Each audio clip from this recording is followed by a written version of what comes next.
Let's take a look and diagnose some of the most incredible circus daredevil stunt acts when they go wrong. This is gonna be tough to watch, be aware. But let's get started. For human cannonball Ermer Zampurla, it's just another day on the job. 3, 2,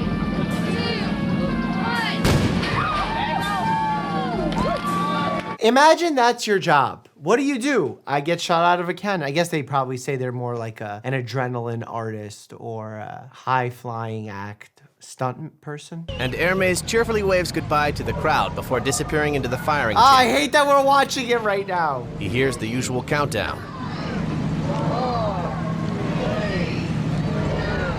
And feels the old familiar jolt.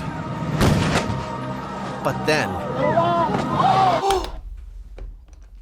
Okay, mechanism of injury. He broke his coccyx and nothing else. Because momentum carried him forward and he actually slid quite well, that it might not be that bad. He overshoots his airbag and crash lands on the hard-packed earth. He did hit the back of his head. That's gonna lead to some concussive symptoms, maybe a brain bleed. His back is broken, and he has a severe head injury. I watched that video and I don't know how I'm not dead or I'm paralyzed from the neck down. I can't remember nothing of the accident or that day. When he says his back is broken, he had a head injury, that is in line with what we thought, but I'm curious if it was his tailbone that broke. Tailbone or pelvis, I would have been very surprised if it was something more than that. He could have had compression fractures elsewhere as well, though. What you're about to watch may be difficult for some viewers. Oh, no. The acrobat falls. Oh my God, that's such a bad fall. I saw the back. Remember, mechanism of injury is one of the most important things that we look at. And he hit himself right in the thoracic region. There could be broken ribs, broken thoracic vertebrae. There's just a lot of pain there. A lot of blunt force trauma. Collapsed lung, cracked 3 ribs, crushed vertebrae, and a little crack in my spine. Mechanism of injury, checked off every injury that occurred. I said vertebrae fracture, which is spine, cracked rib, and then the rib ended up poking and collapsed his lung, which I didn't say, but is assumed when you break a rib. And compression fractures are very unique in their pain. They take a long time to heal. And we've actually used some unique treatments to combat some of that pain, including calcitonin nasal sprays. Pretty interesting mechanism of action on how those work. Oh no. This morning, this video being made public. Why do I feel like this is like an amateur group getting together and trying this high wire act for the first time? It shows the gut-wrenching moment the Flying Walendas. Oh, it's the Flying Walendas. They're like the most experienced tightrope walkers. Actually, you know I have a video with Nick Walenda? Really? Yeah, we shot a commercial together. It's not just me and Nick Walenda. It's also Mr. T.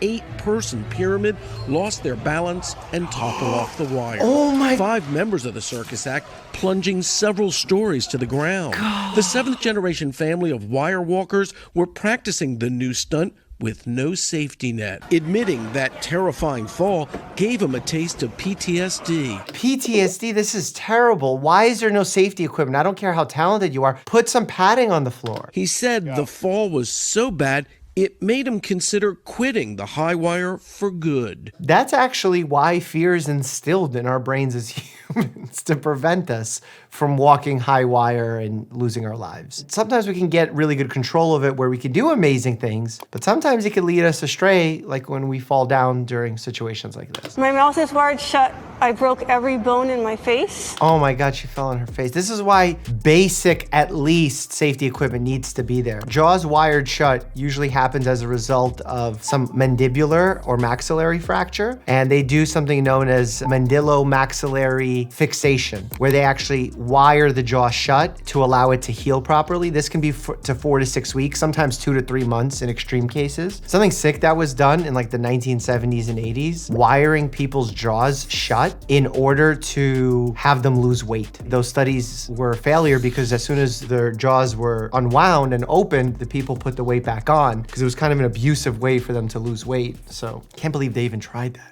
When the curtain dropped to reveal 8 members of the Medeiros Hair Hang Act, this was not supposed to happen. Oh my God! First of all, the hair hang act is really impressive because human hair is pretty strong. It has a good tensile strength. I remember a study came out that tested thicker hair, like elephant hair, versus human hair. And elephant hair is like 4 times as thick as human hair. And yet, human hair was stronger. Like a single strand of human hair can hold like 100 grams. So that means like 10 human hairs can hold up a kilogram, which is like 2 and some odd pounds. The injured were put on stretchers at the scene. and taken immediately to Rhode Island Hospital. Yeah, you gotta put C-spine stabilizers right away, because if you have any instability of the vertebrae because they're broken, that's very dangerous, because if you misposition them in some way, you could actually end up damaging the spinal cord, so much so that you can have the person end up with paralysis, either paraplegic or quadriplegic, or even to death. It could be that severe if it's high enough. Rhode Island officials are now blaming the accident on a clamp,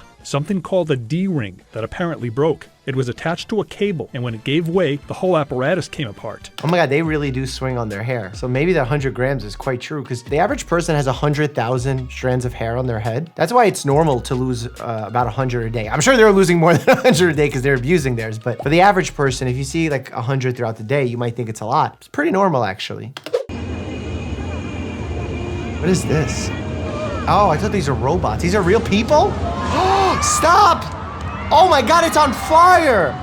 Burns are so bad because not only are they life-threatening in terms of organ damage, but you also get these really dramatic electrolyte abnormalities and dehydration, because having formidable skin on you actually prevents you from dehydrating. Boy, somebody made a mistake at the Oh no, oh no. Circus. Watch this.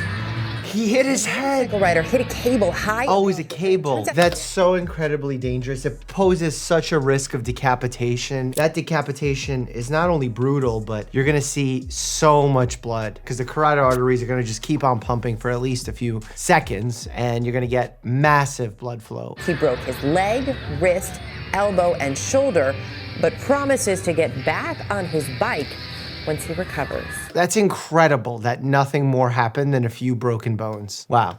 This is a training session filmed as Ann Eckes climbs on the back of Shamu. Halfway around, Ann slips, and Shamu spooks. Oh no. Is Shamu angry? Immediately to free Ann, but he's no match for this 4-ton whale. Is she a trainer? In training. Shamu surfaces, but Ann's leg is locked in his powerful jaws. Oh my God.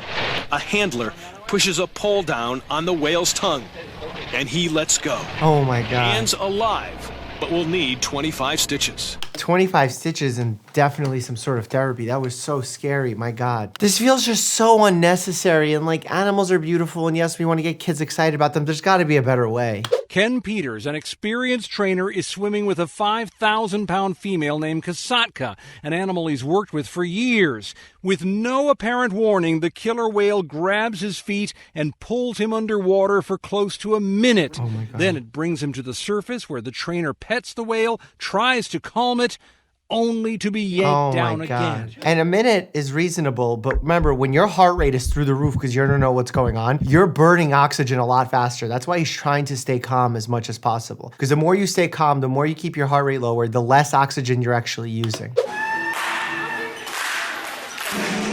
Oh no, what's about to happen? Is this a person participating? Deadpool?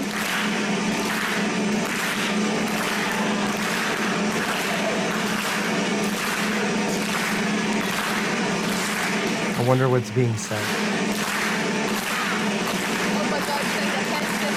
Is he gonna throw his back out trying to lift him or something?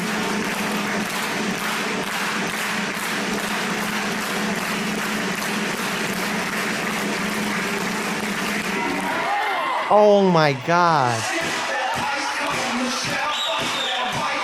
Who is he looking to?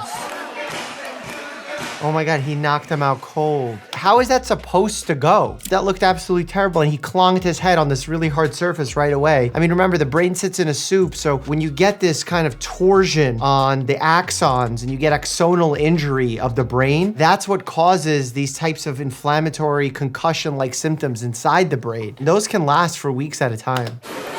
Oh my God, don't carry him like that. That is a terrible way of handling the situation. You're not stabilizing the spine. You're not making sure that they're on a backboard. That is an unforgivable act for that show. Yes, sometimes things go wrong, but sometimes we get real life rescues caught on camera. Click here to check that out, and as always, stay happy and healthy.